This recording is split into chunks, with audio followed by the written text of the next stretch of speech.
Assalamualaikum warahmatullahi wabarakatuh.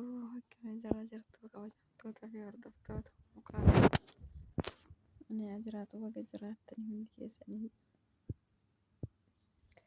shamaa harka fuune warroonni hordoftoota amantaa birallee akkam nagaa jirtanii hundi keessaniyyuu jirtanii jabaattanii alhamdulillah nagaa kooti. Baga rabbiin oolfatee bulfatee sa'aatii kanaan nu deebisee isiniin jedha. Jabaadha sheer laayik gochuun dagatinaa warri addisii taatan immoo maatii naaf ta'uun dagatinaa isiniin jedha. Jajjabeessaa wal walii maal qabnaa waan isin kolfisiisu keessa dhumarratti isinitti himaa qoya dhuma viidiyoo kanaa irratti isinitti himaa. Akkasii har'a mubaarak musaa maaltu mudate maal ta'e laata sababa ijoollee daarii Yamaniitii fi Suudiitti wal loltee koo waraanamee koon tume saniin maaltu ta'aa jira maaltu miidiyaa kanarra deemaa jira. Uummanni kun uummata Oromollee ta'e akka Amaaraa maal dalagaa jiranii eenyufaa badaa bahee eenyufaa gaarii bahe. Wallaahi hedduu tokko nama dinqisiisa. Ijoolleen teenya immoo mucaadhaaf dhaabbataa jirti. Mucaan nagaan haa bahu mucaan maal jedhanii jarri immoo gara biraa jijjiiranii haasaa ajandaa biratti jijjiiranii baay'ee tokko haasayaa jiran. Haasaa nama suukaneessu jechuun baay'ee tokko haasayaa jiran. Ajandatti jijjiiranii hattaa keessa darbanii ilaa ajjeesaa jedhan gaandaa'ima. Dhiifama isin irratti uummadhe daa'ima kana mucaan kun yaaboo nyaatee garaa geeffateeti miti. Nyaatee garaa geeffateeti miti. Hayi garaa waan dhaliin kana. Wallaahi dhaziin garaa waan dhaliin kun waa takkaaf urrifatu eenyullee hunnahu. Maaliifuu ofii dhaleen argine kaa. Ka dhaleen argin dhaleetii hin darbu immoo maali jedhamee maayis Oromoo dhugaa jedhani.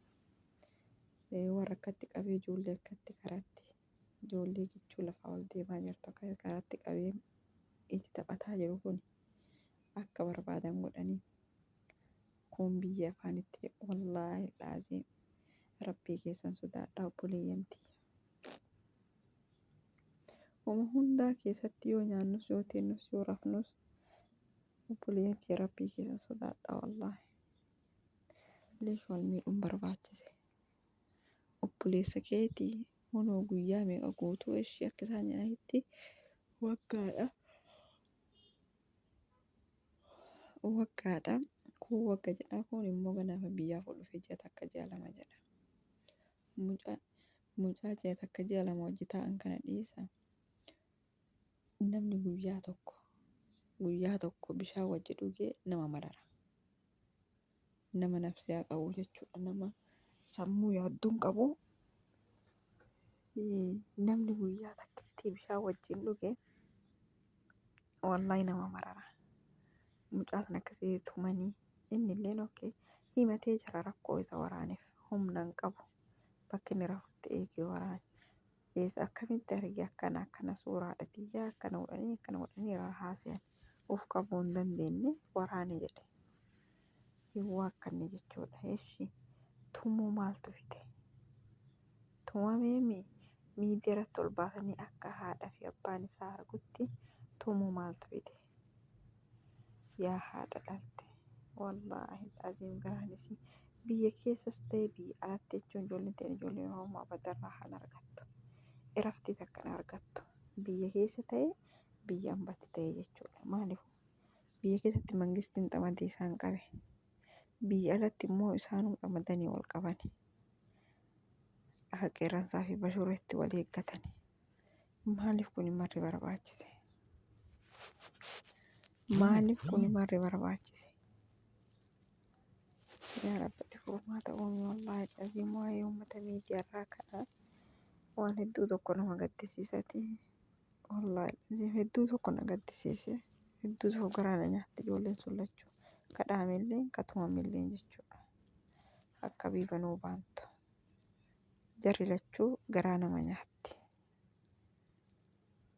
Hin wal'aananna jedhani. Hin wal'aannaa mucaa nuu kennaa jedhani. Deebi'anii immoo ajandaan kun garamitti jijjiirame ijoolleen har'aa kalee waan tumamtee miti waan qaata tumamtee sababa birrii hawaalaa buusisiisuuf akkana dalagaa jiranii jedhani. Illeen ajaa'ibaa addisii harma galgala kana bayaa jiru jechuudha bariisaa kana. Akkasii ani hin beeku garuu wallaahi dhaati na ajaa'ibani. Yoo biyya keessattis biyya alattis nummaan jechuun akkatti wal iyyisiifne. Odoo ajandaan kun hin dhumanne ajandaa kaan gubbaan finne uummanni alaa hagamta akka bakka nu qabare. Uummanni alaa ka ollaa kan nu dalaysiisu hundi isaaniitu akkamitti bakka nu qabaatu danda'an. Isaan ka mataa isaaniitiif akkatti wal nyaatanii ka mataa isaaniitiif akkana yaa'anii jechuun waa hedduutu jira.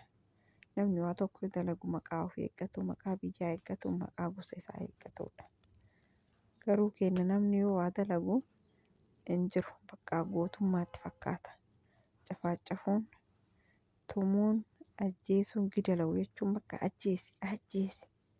Maal abbaa isa kan ajaa'ibe keessa ani intala dhalaa taatee mucayyoon akka fichira teettee itti chaassettu suni wallaahi hedduu tokko maal akkasiin taate. Jaarsa mucaa sanii taa'itti jaartii mucaa sanii ta'itti moo maalidha yoo ijoolleen haasoftu illee isitu irraa haasaya ijoollee. Maal akka ta'e wallaahi naa galuu dide. Rabbiin umrii jabaatte kulli nuuf haa laaffisu. Du'aayi godhaa bakka jirtaniini rabbiin kadhadhaa. Rabbi du'aayi teenya nuuf haa dhaga'u. Yeroo salaattan hundi keessaniyyuu waan itti amantaniin warri musliimallee yeroo salaattanii warri amantaa biraa hordoftanillee akkuma amantaa keessaniitiin wallaahi laziim rabbiin kadhadha. Wallaahi biyyiin amma keessa jiru kun haala baay'ee ulfaataadha. Haala baay'ee ulfaata, haala baay'ee nama jibbisiisu. Kun amantii wal qoodee wal ciraa, kun sabaa wal qoodee wal ciraa. Yaa Rabbi ati kheyrii nuu godhi. Akkasii viidiyoo kana gizee sadaffaa waraabuu kiyya. Gizee sadaffaa waraabuu kiyya. Bilbila na harkaa kaasiniin jedhamu maal jedhu. Gizee sadaffaa waraabee hin mugee haasa'ee jechuun haasaatuma jira ofiin dhagaa ofii akka tokko mugee malee. Haasa'ee waa jedhe. Ol bayaa hundi keessanuu yaada keessan ibsadhaa jedhe beektanii mugee jedhe. Yaa Rabbi kiyyaa sa'aatii hirriba kiyya waraabadha viidiyoo beektaniira. Akkasii ol bayaa hundi keessaniyyuu hin dabbaraminaa yaada keessan ibsadhaa akka waan keroomii keessa jiru argitanii akkas natti fakkaate. Akkasitti ofitti kolfee sagalee hedduun dhaabee yoo xiqqishu rifadhee jedhu sagalee hedduun dhaabee ofitti kolfee deebi'ee sagalee san dileetii godhee jechuudha. Soo irra odoo dileetii godhiin irras deebi'ee dhageeffadhee jedhu akkasuma jedhe.